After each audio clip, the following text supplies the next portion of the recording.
जी नमस्कार। आज की जो क्लास है इसमें हम चर्चा करेंगे केंद्रीय सतर्कता आयोग। देखो ये जो टॉपिक है जो राजस्थान आरपीएससी स्कूल व्याख्याता या आरएएस के सिलेबस के हिसाब से ये जो टॉपिक है ये आयोग के अंतर्गत आता है। तो देखो केंद्रीय सतर्कता आयोग को अपन चर्चा करेंगे। इससे पहले अपन नीति आयोग के बारे में और कैग के बारे में अपन पढ़ चुके हैं। तो देखो केंद्रीय सतर्कता आयोग को अपन चर्चा करते हैं।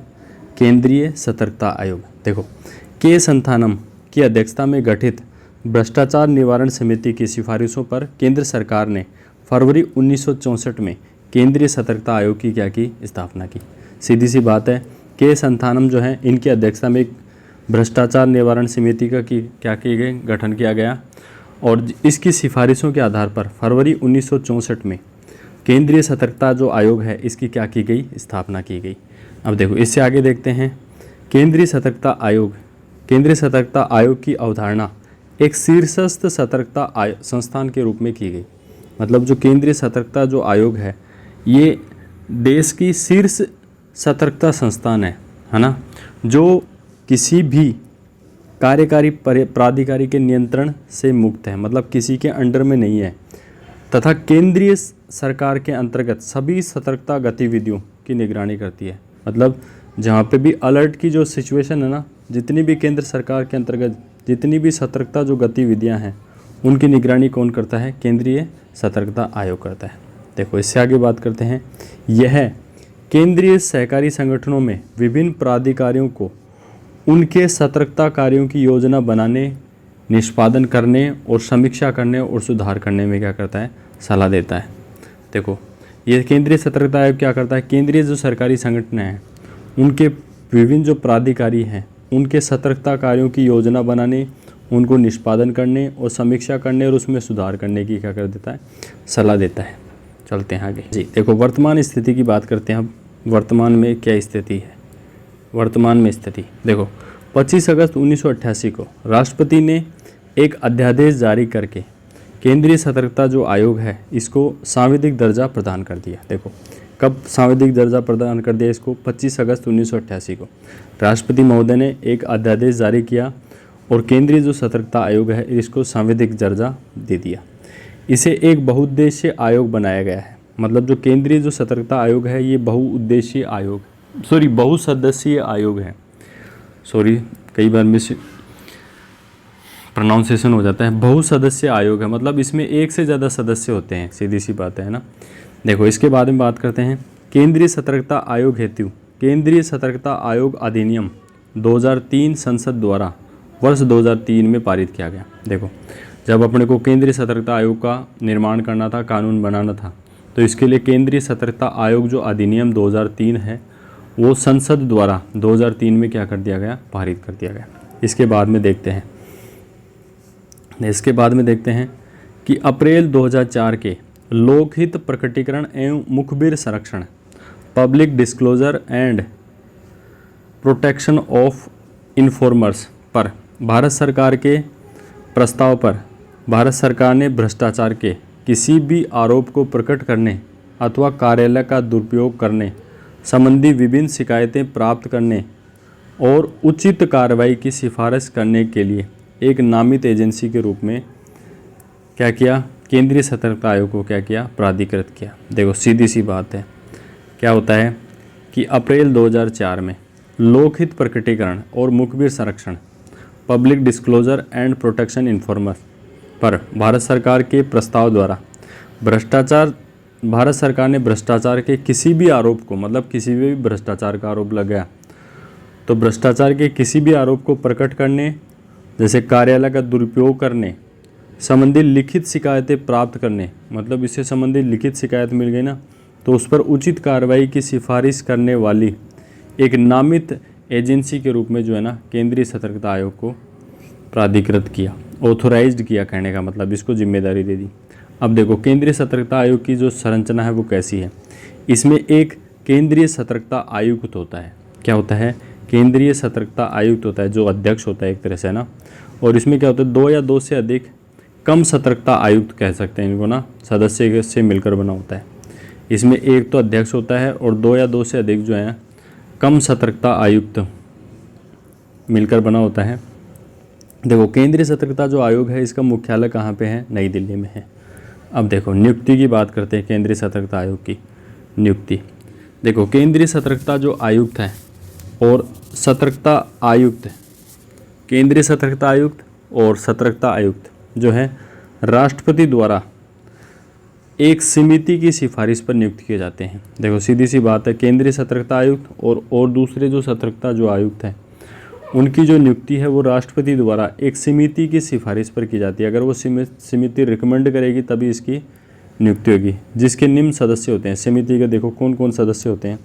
केंद्रीय सतर्कता आयोग की अपन को नियुक्ति करनी है तो एक तो प्रधानमंत्री होता है, इस समिति का अध्यक्ष होता है, एक होता है गृह मंत्री, एक होता है लोकसभा के विपक्ष का नेता। प्रधानमंत्री, गृह मंत्री और लोकसभा के विपक्ष का नेता। तो देखो इसके बाद में बात करते हैं कार्यकाल की। देखो यहाँ पे दीर्घ है केंद्रीय सतर्कता आयुक्त या सतर्कता आयुक्तों का जो कार्यकाल है 4 वर्ष या 65 वर्ष की आयु, जो भी पहले हो जाए वही वहीं पे कार्यकाल हो जाएगा। जैसे 4 वर्ष है तो 4 वर्ष पूरे हो गए तो केंद्रीय सतर्कता आयोग की, या 65 वर्ष पूरे हो गए तो भी इसका कार्यकाल समाप्त है।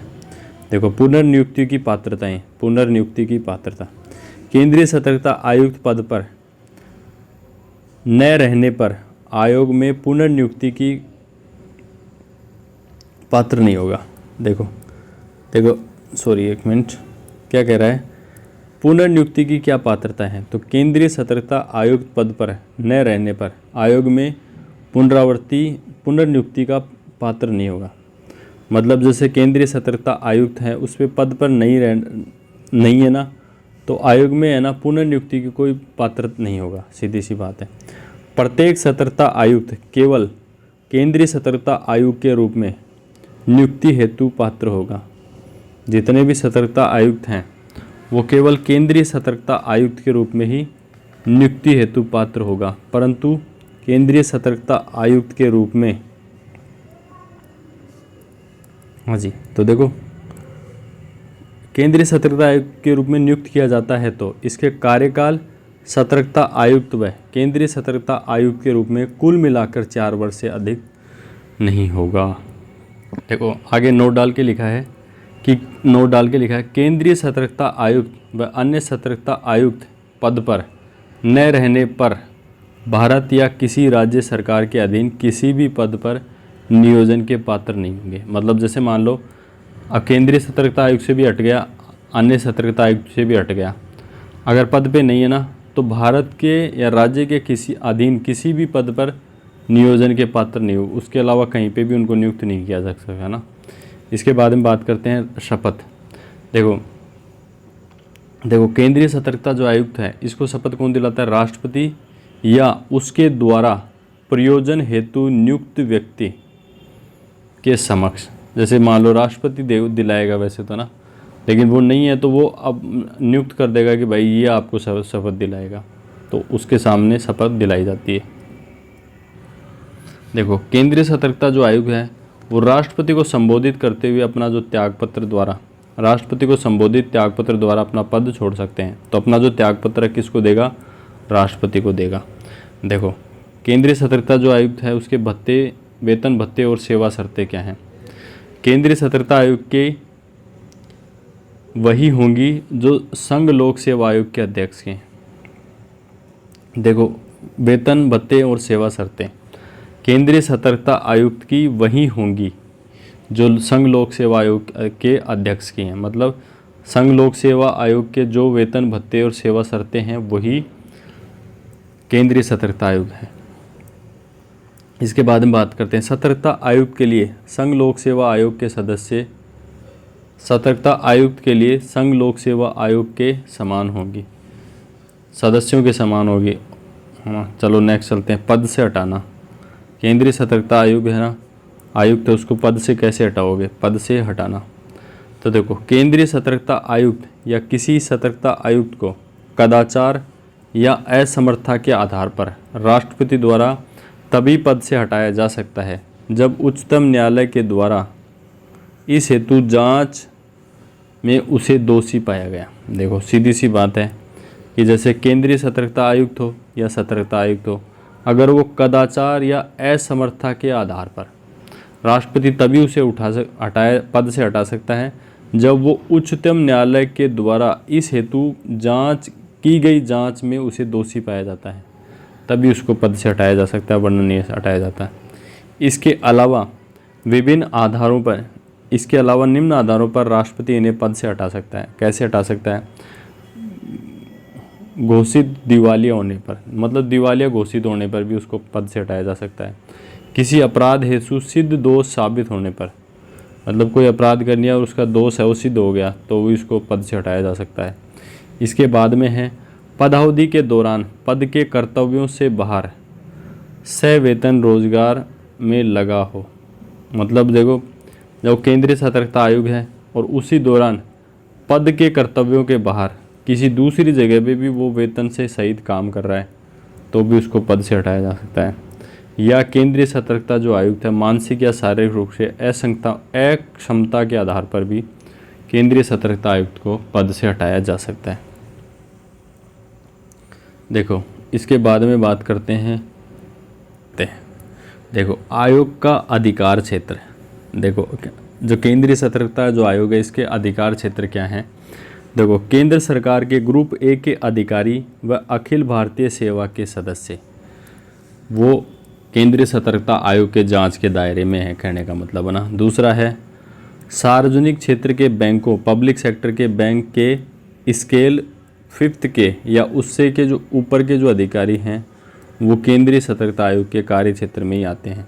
इसके अलावा आरबीआई, नाबार्ड और सिडबी के ग्रेड डी या उससे ऊपर के जो अधिकारी हैं वो इसी क्षेत्र में आएंगे, है ना, आयोग का अधिकार क्षेत्र में आएंगे। इसके बाद में 5th बात करते हैं कि अनुसूची क व ख के, नेक्स्ट अनुसूची क व ख के सार्वजनिक उपक्रमों में मुख्य कार्यपालक या कार्यपालक मंडल E8 या इससे ऊपर के जो अधिकारी हैं वो इसके जांच के दायरे में आएंगे, कहने का मतलब। नेक्स्ट बात करते हैं कि सूची ग व घ के सार्वजनिक उपक्रमों में मुख्य कार्यपालक मंडल व E7 या इससे ऊपर के जो अधिकारी हैं वो इसके केंद्रीय सतर्कता आयोग के अधिकार क्षेत्र में आएंगे। इसके अलावा देखो, सामान्य बीमा कंपनियों में प्रबंधक या इससे ऊपर के जो अधिकारी हैं वो भी केंद्रीय सतर्कता आयोग के दायरे में आएंगे। और इसके अलावा जीवन बीमा कंपनियों में वरिष्ठ मंडलीय प्रबंधक या इससे ऊपर के जो अधिकारी हैं वो भी अधिकार क्षेत्र में आएंगे। अब देखो इसके बाद में बात करते हैं प्रतिवेदन। आयोग अपने कार्य की जो रिपोर्ट है प्रतिवर्ष राष्ट्रपति को प्रस्तुत करेगा। तो प्रतिवेदन कैसे? प्रतिवर्ष राष्ट्रपति को प्रस्तुत करेगा। देखो नोट है, आयोग की सलाह केंद्र सरकार पर बाध्यकारी नहीं है। अगर केंद्रीय सतर्कता आयोग जो है ना कोई सलाह देता है तो केंद्र सरकार जो है वो उस सलाह को मान भी सकती है या नहीं भी मान सकती है, तो उसके लिए बाध्यकारी नहीं है। सही, ऐसे है सीधी सी बात। नेक्स्ट बात करते हैं, प्रथम केंद्रीय सतर्कता आयुक्त कौन थे? श्री NS राव, जो 1967 में नियुक्त होते हैं। प्रथम केंद्रीय सतर्कता आयुक्त कौन थे? श्री NS राव, ये प्रथम केंद्रीय सतर्कता आयुक्त थे। इसके अलावा देखो, न्यूनतम कार्यकाल वाले केंद्रीय सतर्कता आयुक्त तो कौन थे? Shri PJ Thomas. श्री जो PJ थॉमस जो थे वो न्यूनतम कार्यकाल वाले केंद्रीय सतर्कता आयुक्त थे। देखो नेक्स्ट बात करते हैं एकमात्र महिला सतर्कता आयुक्त। तो श्री रंजना कुमारी जो 2005 से 2009 के दौरान सतर्कता आयुक्त रहती है। देखो नोट लगा के कराए, आयोग में अभी तक एक भी महिला केंद्रीय सतर्कता आयुक्त नहीं रही है, मतलब जो हेड है ना वो नहीं रही है। आयोग में अभी तक एक भी जो महिला वो केंद्रीय सतर्कता आयुक्त नहीं रही है। इसके बाद में बात करते हैं वर्तमान केंद्रीय सतर्कता आयुक्त कौन है। वर्तमान में केंद्रीय सतर्कता आयुक्त कौन है? श्री प्रवीण कुमार श्रीवास्तव हैं। और देखो इसका जो प्रतीक चिन्ह है सतर्कता आयुक्त का वो एक आंख है। सतर्कता आयुक्त का जो सतर्कता जो आयोग है उसका प्रतीक चिन्ह क्या है? एक आंख है। तो ये तो हमने डिस्कस कर लिया केंद्रीय सतर्कता आयुक्त। बात करते हैं केंद्रीय सूचना आयोग। देखो, केंद्रीय सूचना आयोग एक वैधानिक निकाय है जिसका गठन सूचना का अधिकार अधिनियम 2005 के तहत 12 अक्टूबर 2005 को किया गया था। सीधी सीधी बातें हैं कि केंद्रीय सूचना आयोग क्या है, एक वैधानिक निकाय है जिसका जो गठन है सूचना का अधिकार अधिनियम 2005 के तहत 12 अक्टूबर 2005 को किया गया था। देखो, इससे आगे बात करते हैं। आयोग के निर्णय अंतिम और बाध्यकारी होते हैं। देखो, सूचना आयोग के जो निर्णय होते हैं वो अंतिम होते हैं और बाध्यकारी होते हैं। इसकी अधिकारिता सभी केंद्रीय लोक प्राधिकारियों तक है। देखो, इसकी जो अप्रोच कह सकते हैं, अधिकारिता कह सकते हैं या अथॉरिटी कह सकते हैं कि सभी केंद्रीय जो प्राधिकारियां हैं उन तक हैं। केंद्रीय सूचना आयोग की सभी तक है पहुंच करने का मतलब है ना। इसके बाद में संरचना किस प्रकार से है केंद्रीय सूचना आयोग की, तो केंद्रीय सूचना आयोग एक मुख्य सूचना आयुक्त तथा 10 या 10 से कम केंद्रीय सूचना आयोग जितने आवश्यक समझे जाएं से मिलकर बना होता है। देखो, केंद्रीय सूचना जो है वो एक तो मुख्य सूचना आयुक्त होता है और इसके अलावा 10 या 10 से कम केंद्रीय सूचना आयुक्त होते हैं जितने आवश्यक समझे जाएं उनसे मिलकर बना होता है। इसके बाद में नियुक्ति की बात करते हैं। केंद्रीय सूचना आयुक्त की जो नियुक्ति है वो किस हिसाब से होती है। मुख्य सूचना आयुक्त और सूचना आयुक्तों की जो नियुक्ति है राष्ट्रपति द्वारा एक समिति की सिफारिश पर की जाती है। देखो, नियुक्ति जब मुख्य सूचना आयुक्त हो या सूचना आयुक्त हो, इसकी नियुक्ति राष्ट्रपति की सिफारिश पर एक समिति के द्वारा की जाती है जिसके सदस्य कौन है। देखो, एक एक करके अपन देखते हैं कौन कौन है, एक एक करके देखते हैं। पहला है प्रधानमंत्री। प्रधानमंत्री जो होता है ना, केंद्रीय सूचना जो आयुक्त हैं उसकी अध्यक्ष को नियुक्त करना हो तो उसके सदस्य कौन है समिति के, एक तो प्रधानमंत्री है, लोकसभा में विपक्ष का नेता है और प्रधानमंत्री द्वारा मनोनीत एक कैबिनेट मंत्री है।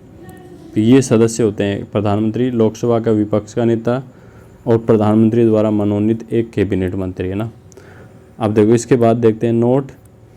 मुख्य सूचना आयुक्त या सूचना आयुक्त विधि, विज्ञान व प्रौद्योगिकी, समाज सेवा, प्रबंध, पत्रकारिता, जनसंपर्क माध्यम या प्रशासन या शासन, व्यापक ज्ञान व अनुभव रखने वाले प्रख्यात व्यक्ति होंगे।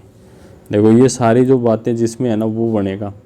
मुख्य सूचना आयुक्त कह सकते हैं या सूचना आयुक्त कह सकते हैं। वो विज्ञान व प्रौद्योगिकी हो सकता है, समाज सेवा हो सकता है, प्रबंध हो सकता है, पत्रकारिता हो सकता है, जनसंपर्क माध्यम हो सकता है, प्रशासन हो सकता है, शासन, व्यापक ज्ञान, अनुभव रखने वाला जो प्रख्यात जो व्यक्ति है वही क्या बनेगा, मुख्य सूचना आयुक्त। अब देखो, मुख्य सूचना आयुक्त का जो कार्यकाल जो होता है ना, मुख्य सूचना आयुक्त या अन्य सूचना आयुक्तों या अन्य सूचना आयुक्तों का जो कार्यकाल है केंद्र सरकार द्वारा निर्धारित। देखो, या तो केंद्र सरकार निर्धारित करेगी या 65 वर्ष की आयु जो भी पहले हो तब तक होगा। और 2019 में संशोधित करके बोलते 5 वर्ष का कार्यकाल निर्धारित कर दिया। तो देखो, सीधी सी बात है, 65 वर्ष कह सकते हैं या 5 वर्ष, जो भी पहले हो जाए वही है ना। वर्तमान में कार्यकाल जो है ना मुख्य सूचना आयुक्त का, ये 3 साल कर दिया। अब मुख्य सूचना आयुक्त का कार्यकाल और भी घटा दिया, 3 साल ही कर दिया है ना। अब देखो, पुनर्नियुक्ति की पात्रता, क्या कोई भी सूचना आयुक्त है वो दोबारा बन सकता है।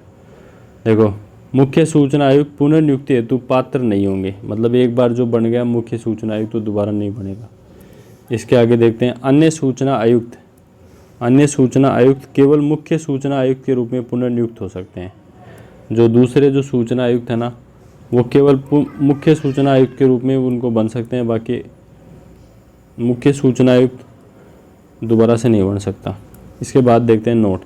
यदि किसी अन्य सूचना आयुक्त को मुख्य सूचना आयुक्त के रूप में नियुक्त किया जाता है तो उसकी पदावधि सूचना आयुक्त व मुख्य सूचना आयुक्त के रूप में कुल मिलाकर 5 वर्ष से अधिक नहीं होगी। जैसे मान लो ये कह रहा है कि कोई मुख्य सूचना आयुक्त है, सूचना आयुक्त है, उसको मुख्य सूचना आयुक्त बना दिया आपने। तो दोनों की जो पदावधि जो है ना 5 वर्ष से अधिक नहीं हो सकती, चाहे 2.5 साल हो जाए, चाहे कुछ भी हो जाए, लेकिन जैसे मान लो 3 साल हो गए तो आगे के 2 साल तक ही रह सकता है वो। शपथ राष्ट्रपति द्वारा दिलाई जाएगी मुख्य सूचना आयुक्त को, या उसके द्वारा जो प्राधिकृत जो व्यक्ति है उसके समक्ष शपथ रहेगा। त्यागपत्र जो है, सूचना जो आयुक्त है, ये त्यागपत्र जो राष्ट्रपति को संबोधित त्यागपत्र के माध्यम से मुख्य सूचना आयुक्त या अन्य सूचना जो आयुक्त है वो पद को छोड़ सकते हैं। नेक्स्ट बात करते हैं भत्ते व सेवा शर्तें। मुख्य सूचना आयुक्त और सूचना आयुक्त को दिए जाने वाले जो भत्ते व सेवा शर्तें हैं केंद्र सरकार के द्वारा निर्धारित की जाती हैं कि कितने भत्ते मिलेंगे और कितने वो मिलेंगे। लेकिन 2019 में इसको संशोधित कर दिया गया है, और अब जो मुख्य सूचना आयुक्त व सूचना आयुक्तों के जो वेतन भत्ते हैं सेवा शर्तों की नियुक्ति के पश्चात अलाभप्रद परिवर्तन नहीं किया जा सकेगा। देखो, मुख्य सूचना आयुक्त या सूचना आयुक्त के जो वेतन व भत्तों व सेवा शर्तों में नियुक्ति के पश्चात अलाभप्रद जो परिवर्तन है वो नहीं किया जा सकेगा। पद से हटाना। देखो, मुख्य सूचना आयुक्त हो या किसी सूचना आयुक्त को कदाचार या असमर्थता के आधार पर राष्ट्रपति द्वारा तभी हटाया जा सकेगा जब उच्चतम न्यायालय द्वारा उस विषय में की गई जांच में वह दोषी साबित होता है। तो देखो, सूचना जो आयुक्त है उस चाहे मुख्य सूचना आयुक्त हो या सूचना आयुक्त हो, तो उसको कदाचार या असमर्थता के आधार पर राष्ट्रपति द्वारा तभी हटाया जा सकता है जब उच्चतम न्यायालय द्वारा उस विषय में की गई जांच में वह दोषी साबित हो जाता है, तभी हटाया जा सकता है। इसके अलावा निम्न आधारों पर भी राष्ट्रपति द्वारा उसको हटाया जा सकता है। कब हटाया जा सकता है? दिवालिया घोषित होने पर, अपराध के लिए दोष सिद्ध होने पर उसको हटाया जा सकता है मुख्य सूचना आयुक्त को। पदावधि में सवेतन नियोजन में लगे हों, मतलब कहीं से वेतन उठा रहा है ना, और इसके अलावा मानसिक या शारीरिक रूप से अक्षम होने पर भी उसको पद से हटाया जा सकता है। देखो, शक्तियाँ और कार्य क्या हैं मुख्य सूचना आयुक्त के। देखो, आयोग का यह कर्तव्य है कि वे किसी भी व्यक्ति से प्राप्त निम्न जानकारी या शिकायतों का निवारण करेंगे। कौन कौन से निराकरण करेंगे? देखो, कौन कौन सी जानकारी है। जन सूचना अधिकारी की नियुक्ति न होने के कारण किसी सूचना को प्राप्त करने में असमर्थ रहा हो, तो देखो जानकारी या शिकायतों का निराकरण करेंगे। तो देखो, जन सूचना अधिकारी की नियुक्ति न होने के कारण किसी सूचना को प्राप्त करने में असमर्थ रहा हो, तो उसकी शिकायत जो है उसको निराकरण करेगा। उसके द्वारा इच्छित जानकारी देने से इनकार कर दिया गया हो, मतलब कोई अधिकारी है उसने जानकारी देने से इनकार कर दिया तो उस पर कार्रवाई करेगा। इच्छित जो जानकारी है निर्धारित समय में प्राप्त न हो तो उसके खिलाफ भी कार्यवाही करेगा। नेक्स्ट बात करते हैं, यदि प्रार्थी को लगे कि सूचना के बदले मांगी गई फीस सही नहीं है तो उसके खिलाफ भी कार्रवाई करेगा। यदि उसे लगता है कि उसके द्वारा मांगी गई सूचना अपर्याप्त, झूठी व भ्रामक है तो उसके खिलाफ भी जो कार्रवाई है मुख्य सूचना आयुक्त करेगा। यदि किसी ठोस आधार पर कोई मामला प्राप्त होता है तो आयोग ऐसे मामलों की जांच का आदेश दे सकता है। तो अगर आयोग को लगता है कि कोई ठोस आधार पर कोई मामला उसको प्राप्त होता है तो जो आयोग जो है ऐसे मामलों की जो जांच है उसके आदेश दे सकते हैं। जांच करते समय आयोग को दीवानी न्यायालय की शक्तियाँ प्राप्त हो जाएगी, जैसे जो हाई कोर्ट, सुप्रीम कोर्ट जो है ना, उसके बराबर की शक्तियाँ मिल जाएंगी जब जांच करेगा केंद्रीय सूचना आयोग। देखो, नेक्स्ट बात करते हैं, अर्थात भारत में किसी भूभाग से किसी भी व्यक्ति को आयोग के समक्ष बुलाने या उसकी उपस्थिति सुनिश्चित कराने व शपथ कराकर उससे पूछताछ करना, ये सारे काम किसके हैं? केंद्रीय सूचना आयोग के। तो देखो, नेक्स्ट बात है कि हमने आपको बताया था कि जब सूचना आयोग किसी के ऊपर कार्रवाई करेगा तो वो दीवानी जो न्यायालय है उसके बराबर समकक्ष हो जाएगा। तो वो किसी से भी दस्तावेज को प्राप्त कर सकता है, शपथ पत्रों पर साक्ष्य प्राप्त कर सकता है, गवाहों व दस्तावेजों के परीक्षण हेतु समन जारी कर सकता है, किसी भी न्यायालय या कार्यालय में से किसी भी सार्वजनिक अभिलेख की मांग कर सकता है ना, ये सब कर सकता है। देखो नेक्स्ट बात करते हैं, आयोग को लोक प्राधिकारी अधिकारी से अपने निर्णयों की अनुपालना सुनिश्चित करने की शक्तियाँ प्राप्त हैं। जो आयोग है उसको लोक जो प्राधिकारी जो अधिकारी है उससे अपने निर्णयों की अनुपालना करवाने की शक्ति प्राप्त है। अब देखो नोट डाल के लिखा हुआ है, आयोग अपना जो वार्षिक जो प्रतिवेदन है केंद्र सरकार को प्रस्तुत करता है, जिसे केंद्र सरकार संसद के दोनों सदनों के समक्ष प्रस्तुत करती है। आयोग जो अपना वार्षिक जो प्रतिवेदन है कि पूरे साल मैंने क्या किया, वो केंद्र सरकार के समक्ष प्रस्तुत करती है और केंद्र जो सरकार है उसे दोनों सदनों में के समक्ष उसको प्रस्तुत करती है। अब बात करते हैं सूचना आयुक्तों से संबंधित तथ्य। प्रथम मुख्य सूचना आयुक्त कौन थे? श्री वजाहत हबीबुल्लाह, जो 2005 से 2010 तक रहते हैं। प्रथम महिला सूचना आयुक्त कौन थी? श्रीमती दीपक संधू। प्रथम महिला सूचना आयुक्त वह है श्रीमती पद्मा बाला सुब्रमण्यम। और नेक्स्ट बात है वर्तमान सूचना आयुक्त, मुख्य सूचना आयुक्त कौन है? वर्तमान में मुख्य सूचना आयुक्त तो हीरालाल सामरिया, ये 12वें मुख्य सूचना आयुक्त हैं। और वर्तमान सूचना आयुक्त कौन कौन है मुख्य सूचना आयुक्त के अतिरिक्त? श्रीमती आनंदी रामलिंगम और दूसरा है विनोद कुमार तिवारी। तो ये सूचना आयुक्त हैं और मुख्य सूचना आयुक्त कौन है? हीरालाल सामरिया। हाँ, अब देखो विशेष तथ्यों की अपन बात करते हैं। देखो भारत में सूचना के अधिकार अधिनियम को लागू करने हेतु मजदूर किसान शक्ति संगठन के संस्थापक अरुणा राय ने अजमेर के ब्यावर में आंदोलन की शुरुआत की और इनके योगदान हेतु इन्हें सन 2000 में रैमन मैगसेसे पुरस्कार से सम्मानित किया गया। देखो भारत में सूचना के अधिकार जो अधिनियम है उसको लागू करने के लिए मजदूर किसान शक्ति संगठन के जो संस्थापक है अरुणा राय ने अजमेर के जो ब्यावर हैं वहाँ पे आंदोलन की शुरुआत की और इस योगदान के लिए उन्हें 2000 में रैमन मैगसेसे पुरस्कार से क्या किया गया? सम्मानित किया गया। केंद्रीय सूचना आयोग कार्मिक मंत्रालय के अंतर्गत आता है और इसका जो मुख्यालय है वो कहाँ पे है? नई दिल्ली में है। तो आज की क्लास में इतना ही, मिलते हैं नेक्स्ट क्लास में, तब तक के लिए नमस्कार, जय हिंद, जय भारत।